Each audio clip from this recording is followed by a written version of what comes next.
성경 잠언 26장 2절 말씀을 보면 까닭없는 저주는 참새가 떠도는 것과 제비가 날아가는 것 같이 이루어지지 아니하느니라, 이렇게 말씀하고 있는데, 까닭 없이 저주하는 사람은 성경에서 미련한 사람이라고 말씀하고 있습니다.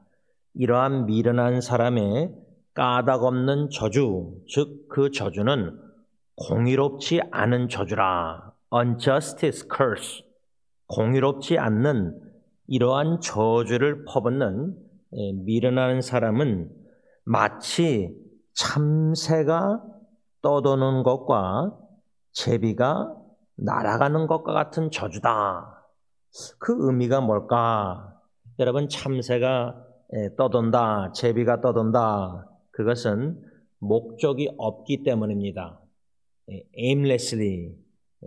고린도서에서도 사도 바울이 이 단어를 사용하는데, 마치 떠도는 참새, 목적 없이 하늘에서 맴도는 것, 어디에 착륙할지 모르기 때문에 허공에서 맴돈다, 까닭 없는 저주가 그렇다, 그 말입니다. 다시 말하면 목적이 없다는 것은 그 저주는 실패한다는 겁니다. 까닭 없는 저주는 이루어지지 않는다. 다시 말하면 공의롭지 않은 저주는 결코 성취가 안 된다. 그 좋은 예가 골리앗과 다윗과의 그 싸움에서 보면 이 거인 골리앗이 블레셋 신들의 이름으로 그 다윗을 저주합니다. 사무엘상 17장 43절 44절. 그러나 그 저주는 결코 성취되지 않았습니다. 이루어지지 않았습니다. 까닭 없는 미련한 자의 저주였기 때문입니다. 도리어 성경은 다윗이 그 싸움에서 승리했다. 만일 우리 주위에 미련한 사람들이 저 여러분들에게 까닭 없이 이유 없이 막 미워하고, 까닭 없이 이유 없이 막 저주하고 고통을 핍박을 준다면은 과연 우리는 어떻게 해야 합니까? 시편 119편 78절 현대인의 성경 말씀입니다. 교만한 자들이 이유 없이 나를 비난한 일에 대하여 수치를 당하게 하소서.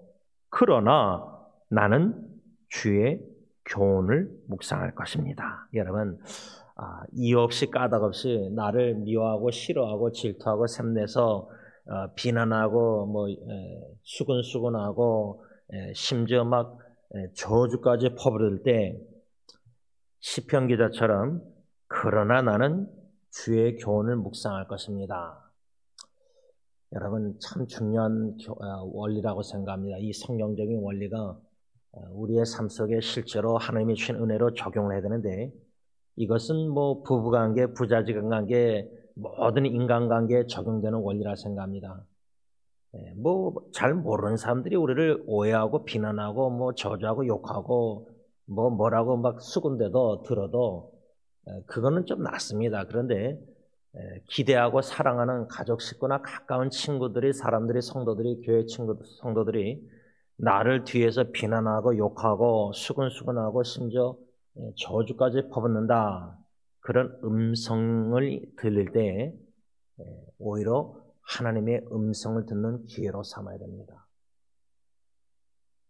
공의롭지 않고 오해하고 까닭 없는 마치 맴도는 허공을 치는 그러한 저주의 비난의 소리를 듣고 화나고 상심하고 그럴 필요가 뭐 있습니까? 공의로우신 하나님의 음성을 듣는 게, 은혜의 음성은, 사랑의 음성 듣는 게 훨씬 낫죠. 그래서 이 시편 119편 78절에서 시편 기자처럼 그러나 나는 주의 교훈을 묵상할 것입니다, 이런 결심. 그러면서 그의 기도는 뭐였냐면, 교만한 자들, 겸손한 자들이 우리 비난하겠습니까? 교만한 자들이 비난하고 이유 없이 그럴 때에 수치를 당하게 하소서, 이렇게 기도했습니다.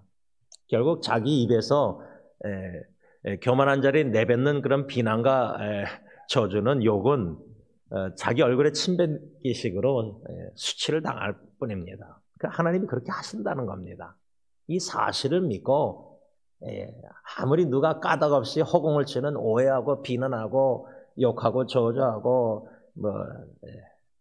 그러나 나는 하나님의 말씀을 교훈을 묵상할 것입니다. 왜 시편 기자는 하나님께 기도하면서 그들이 교만한 자들이 수치를 당하게 하소서 하면서 주님의 교훈을 묵상해 하겠다고 결심했는가? 그 이유가 뭔가? 시편 119편 86절과 161절 현대의 성경 말씀입니다. 주의 계명은 모두 신뢰할 만합니다. 나를 도우소서. 사람들이 이유 없이 나를 핍박하고 있습니다. 권력 있는 자들이 이유 없이 나를 핍박하나 내가 두려워하는 것은 주의 말씀밖에 없습니다. 이러한 신앙, 이러한 믿음, 시편 기자처럼 86절, 161절 이 두 말씀 보면은 이유 없이란 말이 두 번 나옵니다. 여러분, 내가 내 입장에서 저 사람이 가족 식구도 마찬가지죠. 왜 이유 없이 나를 미워하고 왜 이유 없이 나한테 자꾸만 오해하고 왜 분노하고 왜 소리 지르고 왜 욕하고 왜 이런 이유 없는 까닭 없는 핍박과 이런 비난들 이런 일을 핍박을 당할 때 시편 기자처럼 주의 계명은 모두 신뢰할 만합니다. 왜 주님의 교훈을 말씀을 계명을 묵상했느냐? 신뢰할 만하기 때문입니다. 여러분 까닭없이 허공을 치는 비난과 교회 안에서 막 뒤에서 나를 수근수근하는 소리들 다 그 말을 신뢰합니까? 신뢰할 만한 말이 아니지 않습니까? 공의롭지 않는 까닭없는 이유 없는 비난들 저주들 마치 참새가 허공을 맴도는 목적 없는 그런 말을 왜 귀를 기울입니까? 신뢰할 만한 주님의 말씀 계명이 주음성 외에는 더 기쁨이 없는데 그런 신뢰할 만한 주님의 계명, 주님의 말씀을 시편 기자는 듣기를 사모했다는 겁니다. 그걸 묵상했다는 겁니다.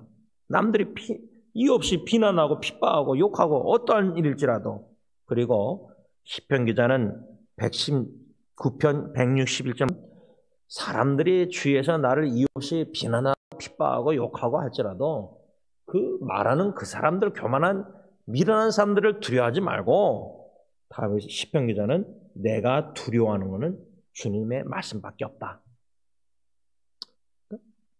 이게 참 얼마나 지혜로운 시편 기자입니까? 우리도 시편 기자처럼 누군가 우리를 까닭없이 힘들게 하고 까닭없이 비난하고 심지어 이유 없이 우리를 저주한다 할지라도 두 가지입니다. 하나님께 기도할 때 그 미련한 교만한 자의 그런 막 쏟아내는 말 그게 자기한테 돌아가서 수치를 당하게 하소서 그런 기도죠.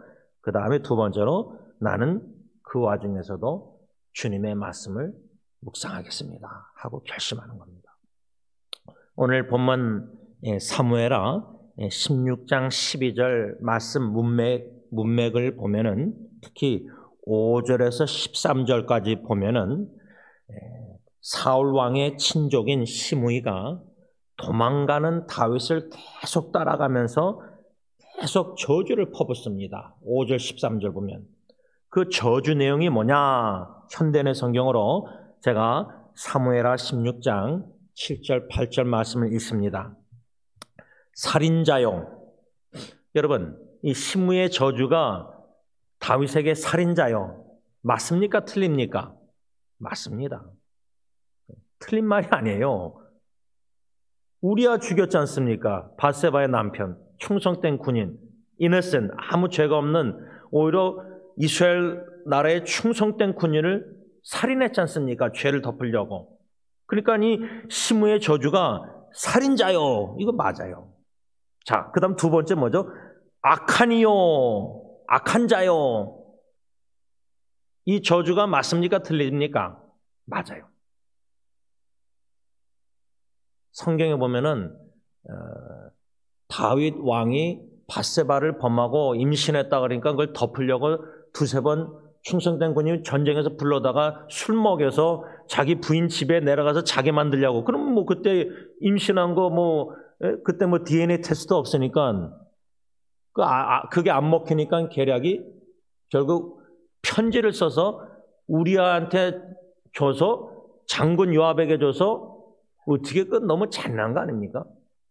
거기에 성경 마지막 절 보면은 여호와보시기에 악하더라 이렇게 써 있습니다. 그러니까 시므의 저주, 악하니요 악한 자요, 이것도 맞는 저주예요. 그러니까 이유 없이 까닭 없이 공의롭지 않은 저주, 우리가 그 말씀을 묵상했지만 이 시므의 저주 적어도 7절에 이 두 말씀은 저주는 맞아요. 살인자요 악하니요 여기서 사라져라. 여호와께서 사울과 그 가족을 죽인 죄를 너에게 갚으셨다. 이거는 안 맞는 거예요. 다윗이 사울과 가족을 죽였습니까? 아니요. 블레셋 전쟁에서 죽임당한 거예요. 다윗 네가 사울의 왕위를 빼앗았으나 이것도 안 맞는 저주예요. 사울 왕은 불순종해서 하나님께 버림받은 겁니다. 그래서 하나님이 택한 다윗이 왕권을 준 것입니다. 언약 맺으시고. 그러니까 시므의 저주가 맞는 것도 있고 틀린 것도 있고 분별해야 됩니다. 내가 사울의 왕위를 빼앗았으나 이제 여호와께서 그것을 너의 아들 압살론에게 주었구나. 이것도 안 맞아요. 잠시 압살론이 쿠데타 성공한 것 같지만 나중에 죽어요. 다윗 너는 사람을 죽인 죄로, 이것도 맞는 말이죠. 사람 죽였으니까 우리야 이제 벌을 받아 망하게 되었다. 이렇게 저주했습니다. 그런데 이 저주를 계속 퍼붓는데 참 이해가 안 되는 것은 그래도 한나라의 왕 다윗인데 그 주위에는 적어도 600명의 군사들이 있었고 시므이가 계속 저주를 따라가면서 퍼붓었을 때 그 군인들 중에 아비새 같은 장군은 뭐라고 말했냐면 9절에 어째서 왕은, 다윗 왕에게 하는 말이에요. 어째서 왕은 이 죽은 개 같은 녀석이 왕을 저주하도록 내버려 두십니까? 제가 가서 당장 저놈의 목을 베겠습니다. 이 9절 현대내 성경. 이거 당연한 거 아닙니까? 주위에 장군이 그 시므에 계속 따라오면서 저주를 퍼볼 때 왜 왕이 죽은 개 같은 저 시므이 녀석을 저주하도록 그냥 내버려 두십니까? 이거 이해가 안 되는 거예요. 아비새도. 누군가 여러분들이 사랑하는 사람에게 계속 저주, 비난, 욕할 때 여러분들 침묵하십니까? 디펜드, 방어하지 않겠습니까? 억울한 누명, 억울하게 욕먹고 막 비난할 때 내가 사랑하는 내 남편이, 내 아내가, 내 부모, 자식 그러면은 여러분들 가만 침묵하고 그냥 내버려 두겠습니까? 저주하도록, 비난하도록, 욕하도록? 오해하고 있는데 미련한 자가, 교만한 자가 아비새 입장에서 왕이 내버려 두는 거 이해가 안 됐을 겁니다. 가서 당장 저놈을 베겠다, 목을. 근데 더 이해가 안 되는 것은 다윗 왕의 답변입니다. 10절에서 12절 현대내 성경입니다. 이건 너 아비새 네가 상관할 일이 아니다. 여호와께서 나를 저주하라고 말씀하셨기 때문에 그가 시므이가 나를 저주하고 있다면 누가 그에게 시므이에게 네가 어째서 이렇게 하느냐고 말할 수 있겠느냐. 내 몸에서 난 아들 압살론도 나를 죽이려고 하는데 하물며 이 베냐민 사람 시므이야 말할 게 있겠느냐. 여호와께서 저에게 시므이에게 그렇게 하라고 말씀하신 것이니 내버려 두어라. 이 다윗이 지금 상황이요. 자기 친아들 압살론이 자기를 죽이려고 쿠데타 일으켜서 도망가는, 유다 광야로 도망가는 과정에 시므이가 계속해서 따라서 저주를 퍼볼 때 다윗의 마음 자세, 그 심정, 여호와께서 저에게 시므이에게 그렇게 하라고 말씀하신 것이니 내버려둬라. 왜 아비새 장군이 저 시므이를 단칼에 죽이려고 했을 때 그대로 내버려뒀느냐? 못 죽게 만드느냐? 왕 다윗 왕이. 여호와께서 시므에게 그렇게 하라고 말씀하신 것이니 내버려둬라. 아마 다윗 왕이 유다 광야로 도망가는 과정이 아니라 왕궁에 있었으면은 시므이라는 사람도 저주 못하죠. 왕권 권력이 있고 예루살렘 왕궁에 있으면 그 위치에 있으면 누가 함부로 대통령 왕에게 저주 퍼붓겠습니까? 도망가는 이러한 비참한 신세 와중에 저주를 퍼붓는 건데 다윗이 그냥 내버려 두어라. 하나님께서 시므에게 그렇게 하라고 말씀하신 것이다. 이런 마음 자세. 밧세바를 동침하고 유부녀를 간음하고 그 죄 임신한 거 덮으려고 충성된 군인 죽이고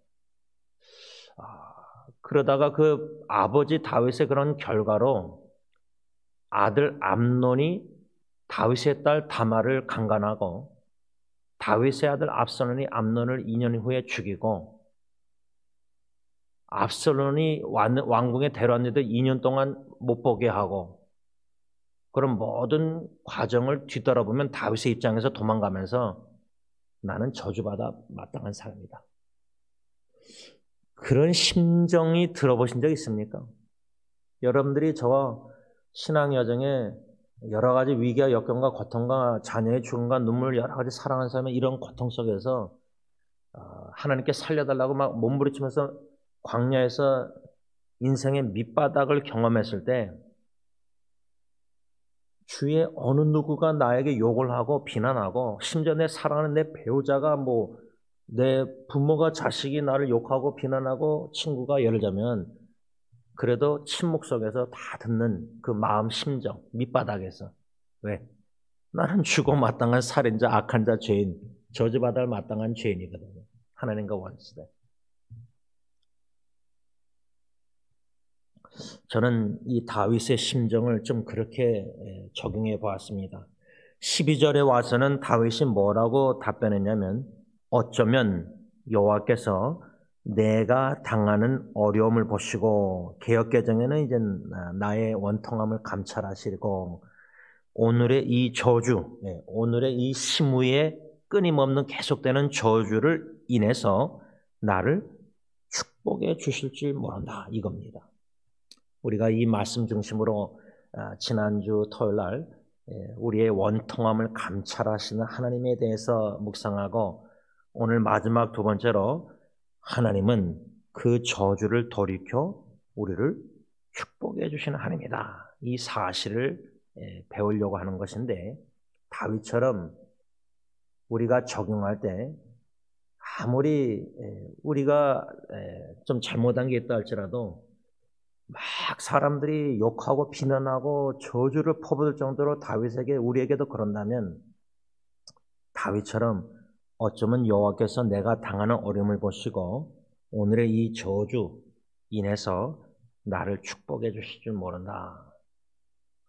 저주를 돌이켜 축복해 주시는 하나님, 우리가 슬픔을 돌이켜 춤을 추게 하시는 하나님, 또 달리 적용하자면 진한 슬픔을 맛보는 가운데서도 놀라운 큰 기쁜 신적 기쁨을 맛보게 하신 하나님, 이 돌이키시는 역전의 하나님을 우리의 삶 속에 진짜 많이 경험하지 않았습니까?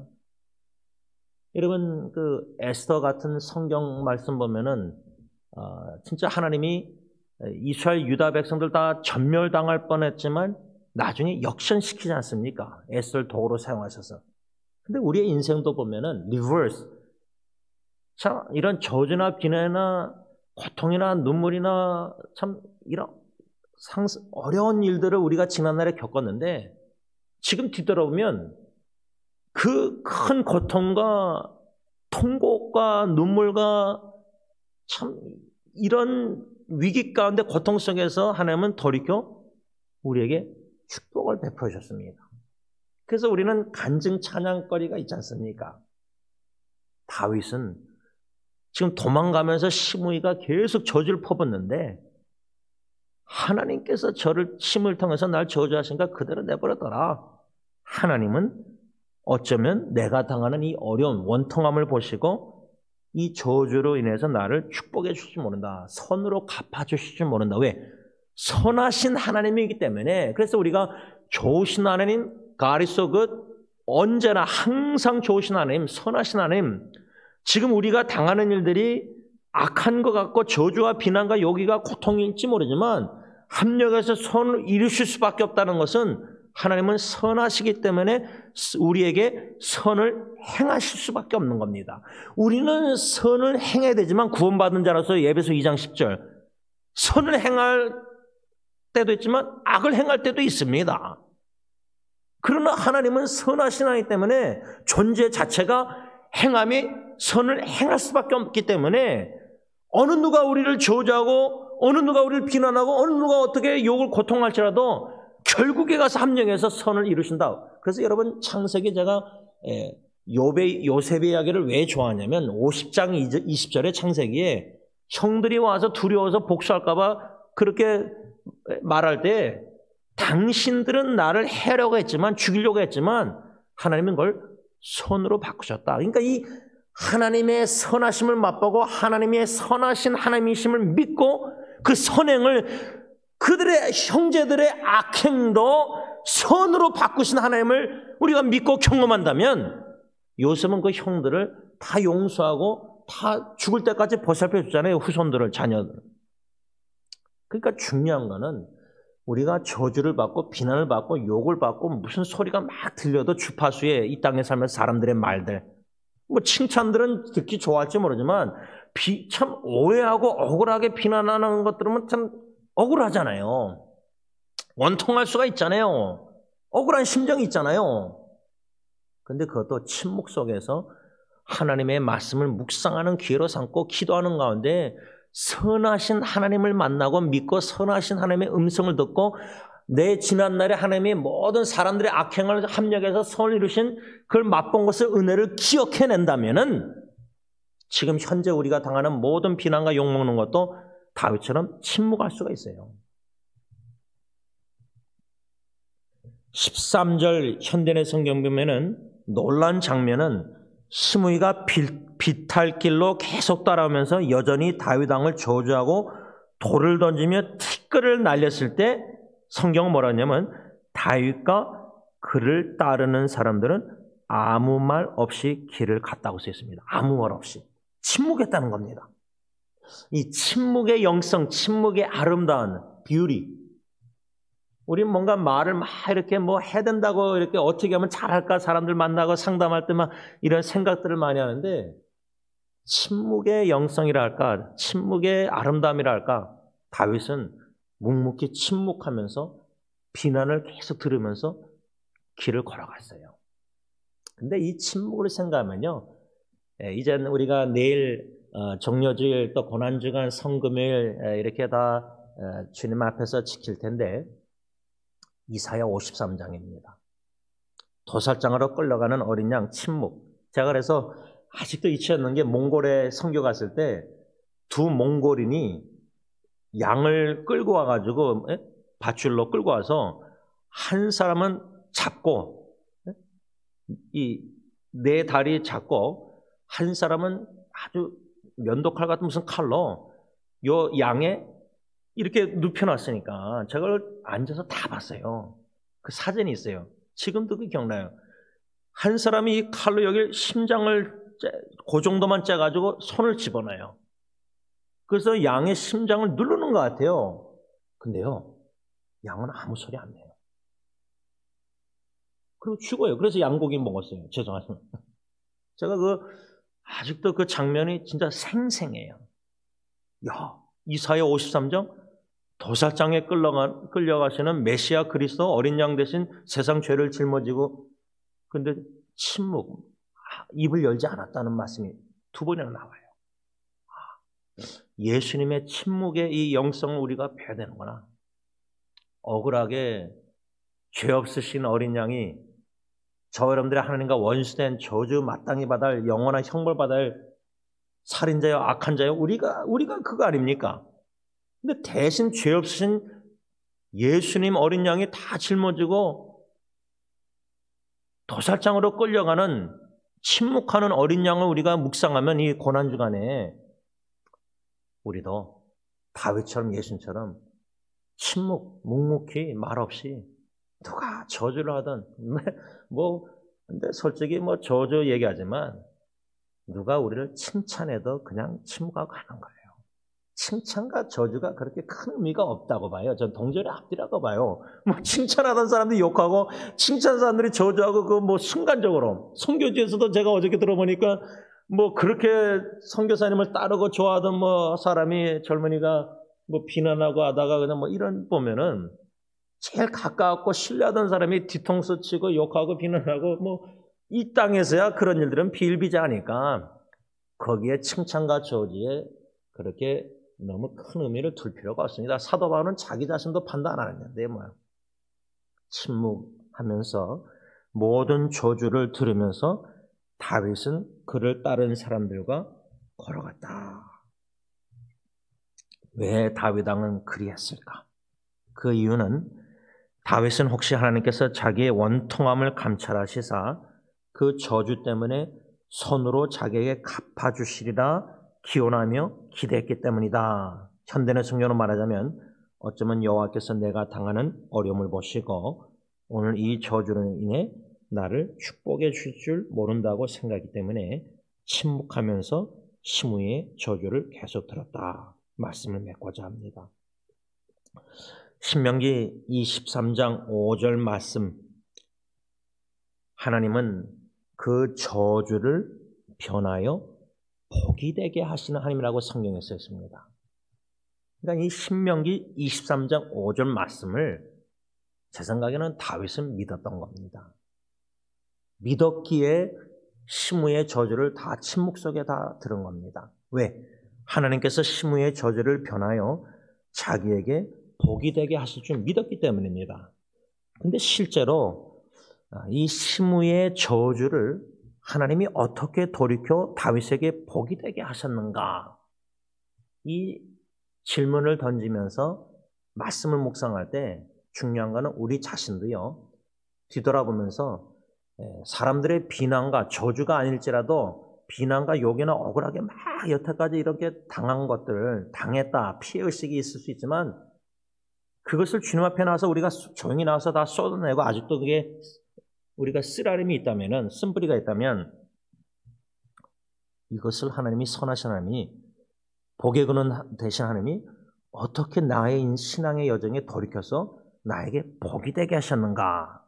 예를 들자면 저 같은 경우는 욥기 말씀처럼 어떤 축복을 사람들의 이런 비난과 막 이런 걸 접했을 때 사역하면서 이걸 어떻게 축복으로 나에게 돌이키셨는가? 저를 단련시키셨어요. 정금같이. 더 강하게 만드셨어요. 그 강하다는 말은 저는 아직도 너무 약한 사람인데 강하신 하나님, 그 하나님을 신뢰하고 그 하나님만 주만 바라보게 하시고 주 음성에는 더 기쁨이 없고 사람들의 음성보다 뭔가 모든 초점이 오직 주님만 바라보게 하시는, 의지케 하시는 단련, 그런 신앙의 단련을 허락해 주셨다는 겁니다. 그러면 다윗에게 있어서 시므이의 저주를 어떻게 복이 되게 하셨는가? 좀 말씀을 다윗의 인생을 뒤돌아볼 때 다윗은 나단 선자의 그 책망을 받고 내가 여호와께 죄를 범하였노라. 그 자백을 했잖아요. 근데 용서를 받았습니다. 그러니까 사람들이 시므이 같은 경우는 다윗을 용서 못한 겁니다. 왜? 자기 지파의 사울 왕을 그 정권을 무너뜨려 사울을 죽였다고 생각하잖아요. 오해했잖아요. 시므이가 여러분들 사람들이 왜 배우자도 왜 우리에게 자꾸만 그런 비난과 옛날 얘기를 끄집어내고 자꾸만 합니까? 용서를 안 했기 때문입니다. 그 문제가 해결 안 되고 용서가 안 되니까 아직 미움이 있고 뭔가 그게 있으니까 쓴뿌리가 쓰라림이 있으니까 그런 말들이 과거 얘기가 자꾸만 나와서 당신은 옛날에 그랬고 자꾸만 이렇게 말하는 이유가 용서를 안 했기 때문입니다. 다윗은 자백한 후에 하나님께 용서를 받는 축복을 받았습니다. 그러니까 그가 행한 것은 바세바 간음하고 우리아를 죽인 살인자 악한 자였지만은 그 시므의 저주가 맞았지만 하나님은 그걸 어떻게 복이 되게 하셨냐면은 축복, 용서의 축복을 받아요. 여러분 죄사함의 축복이 얼마나 큰지 모릅니다. 시므의 저주처럼 사람을 죽인 죄로 이제 벌을 받아 망하게 돼야 할 사람 16장 17절 현대의 성경. 그런데 하나님은 그 다윗의 죽을 죄를 사하여 주셨다는 겁니다. 12장 13절. 또한 어떻게 하나님이 다윗을 축복했냐면 다윗이 잠시 징계를 받아 압살롬에게 도망다니는 신세로 광야로 하나님이 몰아내셨지만 그곳에서 하나님은 다윗을 겸손케 하셨어요. 여러분 다윗이 왕궁에서 교만해서 범죄했지만 광야에서 겸손케 하셨기 때문에 시므의 저주를 침묵 속에 다 받아들인 겁니다. 교만하면 그런 비난의 소리 억울하면 우리가 말 따지고 대꾸하고 화내지 침묵으로 다 듣지 않습니다. 그 사람 말이 틀려도 까닭없는 비난이고 공의롭지 않은 비난 저주라도 다 듣습니다. 왜? 그 시므에 맞는 저주도 있지만 틀린 저주를 통해서도 하나님께서 나를 겸손케 하신다는 이 축복을 다윗은 누린 겁니다. 그러하여금 하나님을 더욱더 의지케 하고 다윗으로 하여금 하나님을 간구케 하셨는데 그 기도 내용 중에 15장 31절 보면 여호와여 원하옵건대 아히도벨의 모략을 어리석게 하옵소서. 이 이야기는 다 아시죠? 결국 다윗의 친구 후세의 계략을 압살롬이 듣고 아히도벨의 계략을 듣지 않습니다. 그 결과가 그 이유가 뭐냐면 17장 14절 현대인 성경에 이것은 여호와께서 압살롬에게 재난을 당하게 하시려고 아히도벨의 좋은 책략을 좌절시키기로 작정하셨다. 그 결과 하나님이 어떤 축복을 다윗에게 주셨느냐? 예루살렘으로 돌아오게 하십니다. 왕권을 회복시켰습니다. 회복의 은총을 축복 베풀어 주신 겁니다. 왜 하나님께서는 이렇게 시므의 저주를 변하여 다윗에게 복이 되게 하시는가? 그 이유가 뭐냐? 다윗은 하나님께 복을 받은 자이기 때문입니다.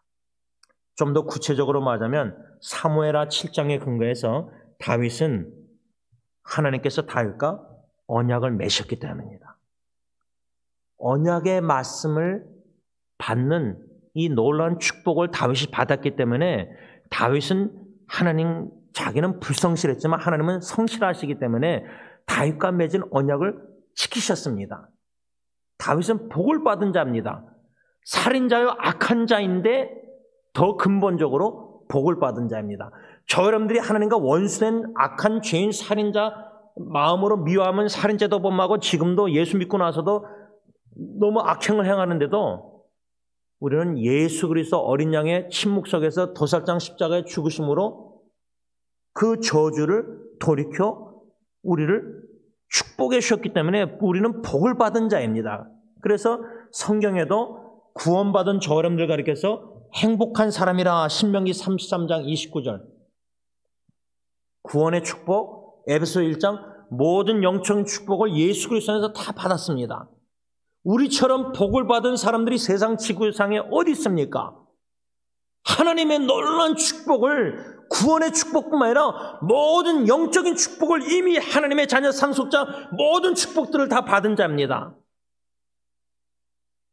결론적으로 이렇게 우리는 예수 그리스도 안에서 하나님께 복을 받은 자이기 때문에 하나님은 모든 사람들의 비난과 저주 그런 모든 까닭 없는 이유 없는 맞는 저주를 할지라도 그 모든 저주를 돌이켜 우리에게 축복을 한없이 베푸신 하나님이시다. 그 말입니다. 이 하나님의 축복을 이미 받아 누리는 저와 여러분들이 되길 바라고요. 현재뿐만 아니라 앞으로 우리가 공동체 교회 안에서나 가정 안에서나 친구나 인간관계에서 오해나 비난과 비판과 수근수근과 욕먹고 까닭없는 심지어 저주를 사람들이 분노 속에서 나에게 퍼붓는다 할지라도 다윗처럼 겸손히 침묵 속에서 하나님께서 나의 당하는 어려움, 원통함 다 이런 거 아시니까 보시고 계시니까 저 사람들의 비난과 욕과 저주를 돌이켜 나에게 축복, 복을 베푸신 하나님, 그 하나님을 믿음으로 복을 받아 누리는 저와 여러분들이 될 수 있길 바랍니다. 기도하겠습니다. 복의 근원 되시는 주님 감사합니다. 아무리 생각해도 복받을 자격이 인간적으로 이성으로 생각할 때 하나도 없는 하나님과 원수된 죄인이요, 나 행하는 것 죄밖에 할 줄 아는 게 없는데 나의 모든 죄를 어린 양 되신 예수님 다 대신 짊어지시고 도살장에 끌려가심에 있어서 입을 열지 아니하시는 침묵하시는 예수님을 이 아침에 묵상합니다. 내일도 고난주간에도 성금일에도 부활주일에도 360일 우리는 예수님을 묵상할 때, 십자가를 묵상할 때 그 십자가를 향해서 나아가신 그 예수님의 침묵, 말없이 모든 사람들의 십자가를 못 박으라, 십자가에 못 박으라, 자기 백성에게 왔는데 자기 백성들은 주님을 영접하지 않고 오히려 저주의 나무에 못 박으라고 신성모독죄로 자기가 하나님이라고 칭했다고 하나님께 저주받아 마땅한 죄인이라고 예수님을 십자가에 못 박으라고 다 소리 질렀는데 예수님은 다 들으셨습니다. 죄 없으신 예수님 다 거짓 증언도 그러고 다 들으셨습니다. 우리도 심지어 사랑하는 배우자의 비판이라도, 억울한 비판이라도 다 듣고, 자녀가 부모를 욕한다 할지라도 다 듣고, 오해한다 할지라도, 교인들이, 성도들이 서로 오해하고 비난하고 수근수근하고 욕한다 할지라도 다 듣고, 겸손히 다윗처럼 침묵 속에, 예수 십자가 침묵 속에 골고다를 향해서 못 박혀 죽으신 예수님을 깊이 묵상하고 그 사랑의 축복에 너무나 감사해서 순종할 때에 우리도 침묵 속에 모든 저주, 비난, 비판을 다 들으면서 저 전성을 향해서 나아가게 하옵소서. 우리가 당하는 원통한 어려움 다 주님만 알고 그 억울한 거 사람들에게 말해봤자 더 비난받고 더 욕먹고 주님께 다 조용히 나가 다 억울한 원통함 다 쏟아내면서 감찰하신 주님 보시고 계시올진데 하나님이여, 우리는 그 와중에도 주님의 말씀을 묵상하기로 결심하고 주님의 음성을 사람들의 저주의 목소리 가운데 듣는 그러한 은혜를 사모하고 누리게 하여 주시고 주님이 주시는 축복들을, 이미 주신 축복들을 참 풍랑 속에서 헤아려 보면서 이래도 감사 저래도 감사, 사람들이 저주에도 감사, 사람들이 비난에도 감사, 오직 주 예수 그리스도로 말미암아 감사할 수 있는 저희들 다 되게 하여 주시옵소서. 예수님의 이름으로 감사하며 기도를 올리옵나이다. 아멘.